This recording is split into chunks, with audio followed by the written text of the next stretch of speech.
One morning, 18 years ago, I stepped out of a New York City subway on a beautiful day in September.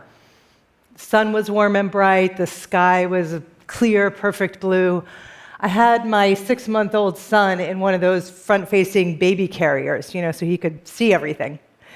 And when I turned right on 6th Avenue, what he saw was the World Trade Center on fire.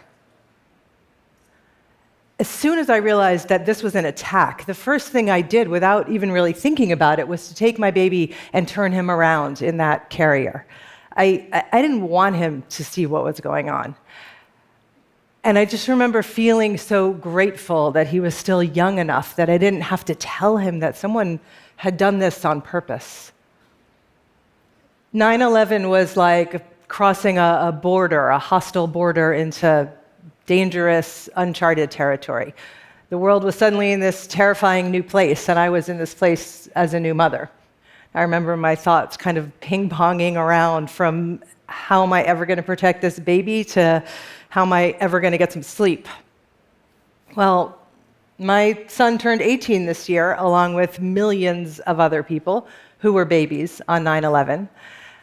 And in that time, we have all crossed into this hostile, uncharted territory of climate breakdown, of endless wars, of economic meltdowns, of deep political divisions, of the many crises around the world that I don't need to list off because they are blaring at you every single day from your newsfeed.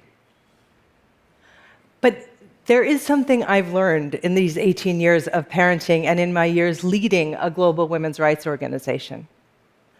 There is a way to face these big crises in the world without feeling overwhelmed and despairing. It's simple and it's powerful. It's to think like a mother. Now, to be clear, you don't have to be a woman or a parent to do this. Thinking like a mother is a lens that's available to everybody.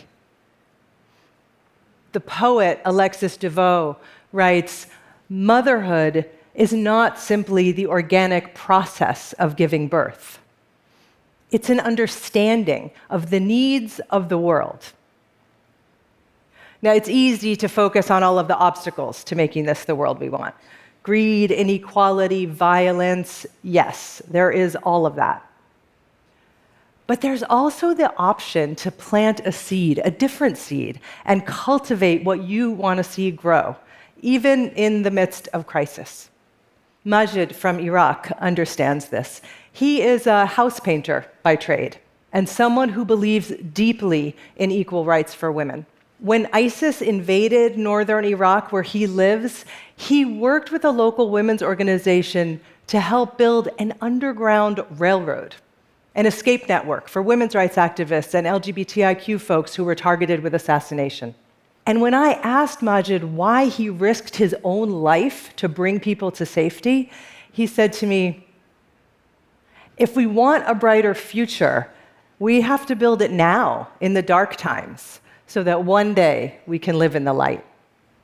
That's what social justice work is, and that's what mothers do. We act in the present with an idea of the future that we want to bring about.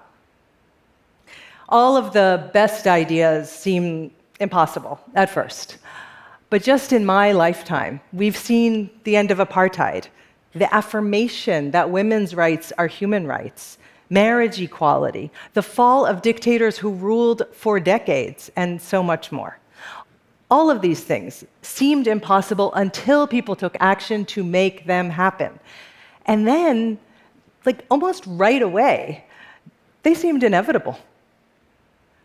When I was growing up, whether we were stuck in traffic or dealing with a family tragedy, my mother would say, "Something good is going to happen. We just don't know what it is yet."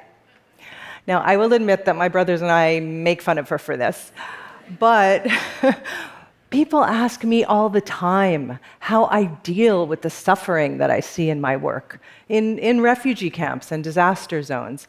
And I think of my mom and that seed of possibility that she planted in me. Because when you believe that something good is coming and you're part of making it happen, you start to be able to see beyond the suffering to how things could be. Today, there is a new set of necessary ideas that seem impossible, but one day will feel inevitable.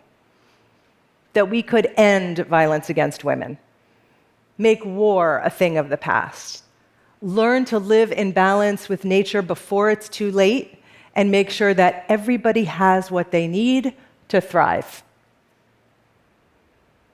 Of course, being able to picture a future like this is not the same thing as knowing what to do to make it come about.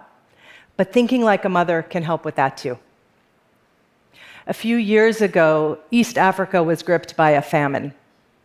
And women I know from Somalia walked for days carrying their hungry children in search of food and water. 250,000 people died, and half of them were babies and toddlers. And while this catastrophe unfolded, too much of the world looked away. But a group of women farmers in Sudan, including Fatima Ahmed, that's her holding the corn, heard about what was happening. And they pooled together the extra money that they had from their harvest and asked me to send it to those Somali mothers. Now, these farmers could have decided that they didn't have the power to act. They were barely getting by themselves, some of them. They lived without electricity, without furniture. But they overrode that. They did what mothers do. They saw themselves as the solution, and they took action.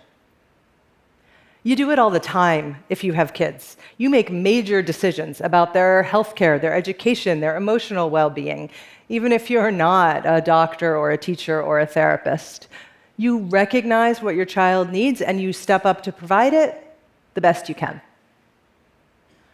Thinking like a mother means seeing the whole world through the eyes of those who are responsible for its most vulnerable people. And we're not used to thinking of subsistence farmers as philanthropists, but those women were practicing the root meaning of philanthropy, love for humanity. What's at the core of thinking like a mother shouldn't be a surprise. It's love. Because love is more than just an emotion. It's a capacity, a verb, an endlessly renewable resource. And not just in our private lives. We recognize hate in the public sphere, right? Hate speech, hate crimes, but not love. What is love in the public sphere? Well, Cornel West, who is not a mother but thinks like one, says it best.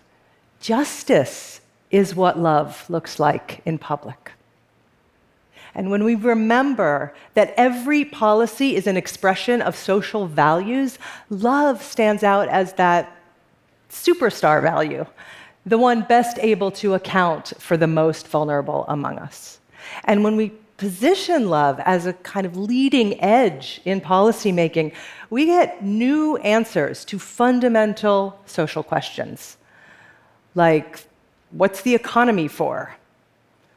What is our commitment to those in the path of the hurricane? How do we greet those arriving to our borders? When you think like a mother, you prioritize the needs of the many, not the whims of the few. When you think like a mother, you don't build a seawall around beachfront property, because that would divert floodwaters to communities that are still exposed. When you think like a mother, you don't try to prosecute someone for leaving water for people crossing the desert. Because you know.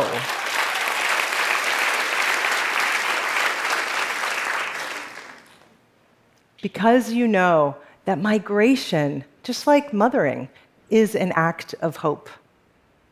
Now, not every mother thinks like a mother. When presented with a choice, some of us have made the wrong one, hiding behind weapons or barbed wire or privilege to deny the rest of the world, right? Thinking they can see their way to safety in some kind of armed lifeboat fueled by racism and xenophobia.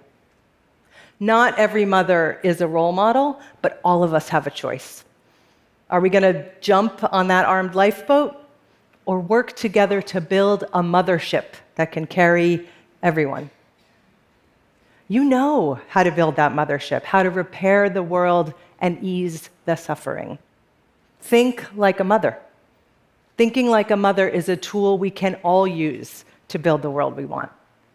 Thank you.